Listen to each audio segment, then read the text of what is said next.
siger bare creme skuffer ikke indtil videre. Nu har vi set en mand komme kørende i sin cremefarvede Fiat fra 1960. Så er der et ældre ægtepar, der er kommet cyklerne på hver deres cykel. Den ene med lædercykeltaske.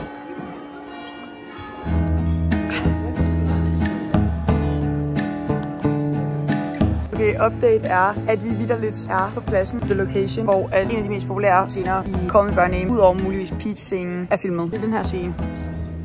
Den øverste banger. Jeg er faktisk i chokken. Det er bare det, man sådan ser hvert forår og hver sommer, og jeg har læst bogen så mange gange. Nu er man her bare, og det er crazy.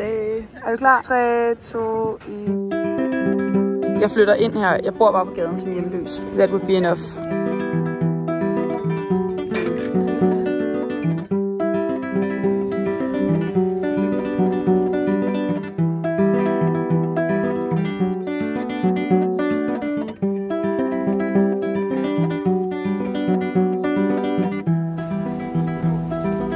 Så er vi ved den gade, hvor døren står bag jer henne.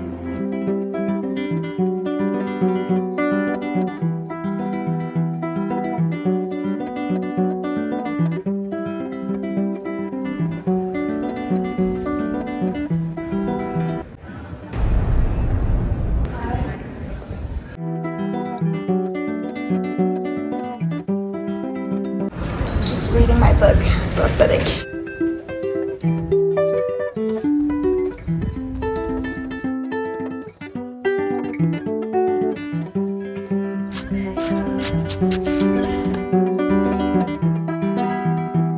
Fuldstændig flabbergastet. Tænk engang, de har stået de her. Altså, Timothée Chalamet har stået der og været sådan, dramatic med The Fence. Og nu har jeg også været dramatic med The Fence, og det er bare full circle moment. Mit liv er fuldendt. Because I thought you should know.